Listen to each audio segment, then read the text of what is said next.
बच्चों, आज मैं फिर 10वीं वर्ग के लिए संस्कृत व्याकरण के प्रथम पाठ के साथ उपस्थित हूँ।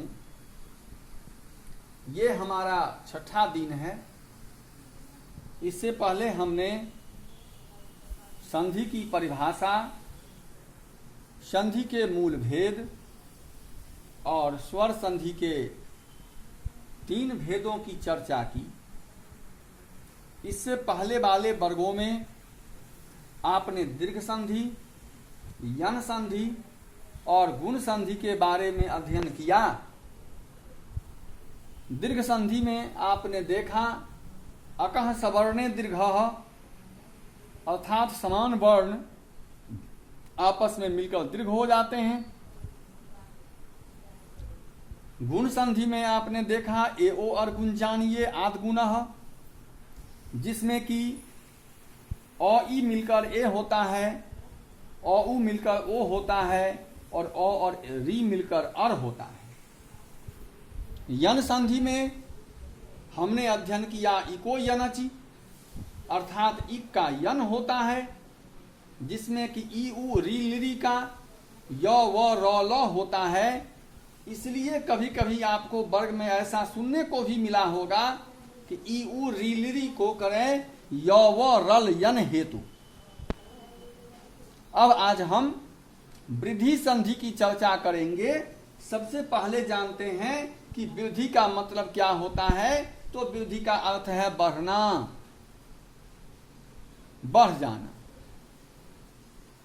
ग्रो करना। यहां भी कुछ इसी प्रकार का उदाहरण आपको देखने को मिलेगा। इससे पहले हम इसकी परिभाषा की चर्चा करेंगे, और वह परिभाषा है वृद्धि रेचि। और यहां यदि हम सामान्य रूप में इस सूत्र की चर्चा करें तो हम कह सकते हैं आई औ वृद्धि बखानिये। आई औ वृद्धि बखानिये, अर्थात जिन शब्दों में बीच में ऐकार हो या जिन शब्दों में बीच में औकार हो, तो आप समझ लें कि यहां वृद्धि संधि हुई है। अब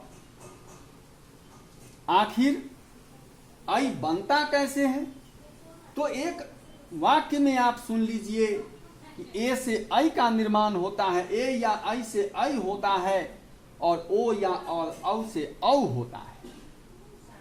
कैसे होता है इसको अब हम देखते हैं कि आई का जो निर्माण होगा तो ओ या आ के बाद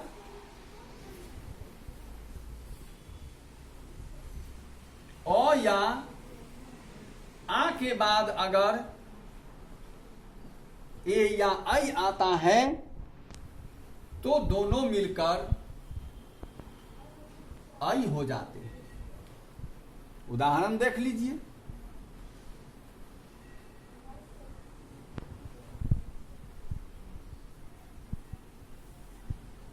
तेन जोड़ एकह। अब ध्यान दीजिए, प्रथम पद के अंत में अ है और दूसरे पद के शुरू में ए है।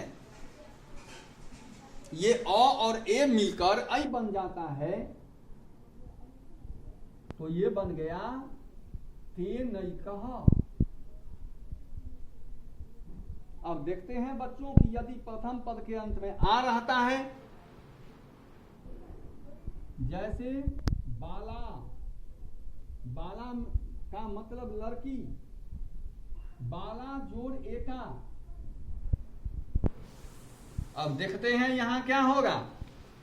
बाला के अंत में आ है और एका के शुरू में ए है, तो बाला के अंत का आ और एका के शुरू का ए ये दोनों मिलकर ऐ हो जाते हैं और वह ऐकार लौ पर लग जाता है, शब्द बन जाता है बालैका। देखिए ठीक इसी प्रकार अगर अ के साथ ऐ रहता है तब भी ऐ होता है। उदाहरण लीजिए, प्रार्थना जोड़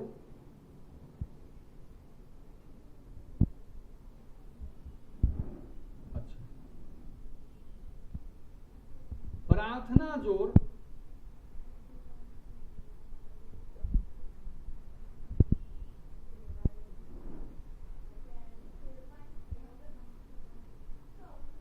ऐसा, फिर हमारा वही उदाहरण आ गया, कोई बात नहीं है, बन जाएगा प्रार्थनैसः।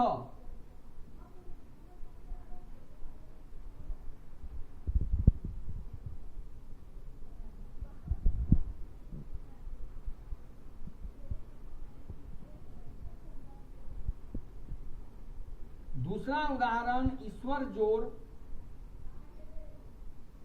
ऐश्वर्यम। ईश्वर जोड़ ऐश्वर्यम, अ के साथ ऐ आ गया। अब देख लीजिए क्या बनेगा, यहां शुरू, यहां रॉ में अ है, ऐश्वर्यम का पहला अक्षर ऐ है, अ और ऐ मिलकर के ऐ हो जाएगा और शब्द बन जाएगा ईश्वरैश्वर्यम।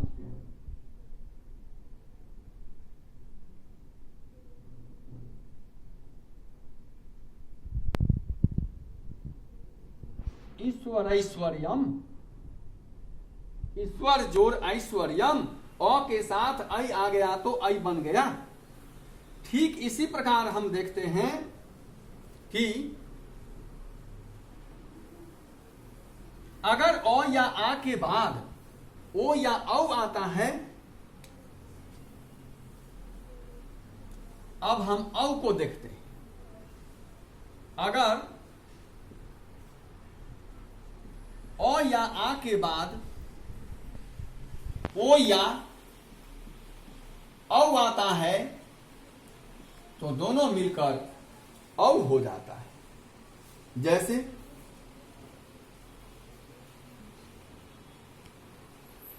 उदाहरण लेते हैं, परम जोड़ औदार्यम। अब देखिए प्रथम पद के अंत में म है जिसमें औकार है, अ है, और दूसरे पद के शुरू में औ है, अ और औ मिलकर औ हो जाता है। इस प्रकार अ और औ मिलकर औ होता है। इस प्रकार परम जोड़ औदार्यम, परमोदार्यम, ये शब्द बनता है। फिर वैसे ही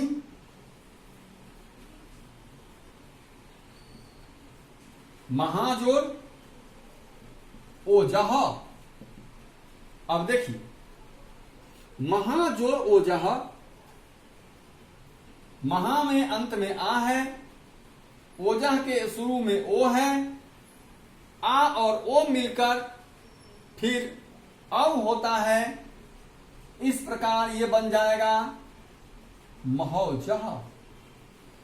इस प्रकार हमने देखा कि इस वृद्धि संधि में अगर अ या आ के बाद ए या ऐ होता है तो दोनों मिलकर ऐ हो जाते हैं। लेकिन यदि अ या आ के बाद ओ या औ होता है तो दोनों मिलकर औ हो जाते हैं। आज हम इतना ही रखते हैं। That's all.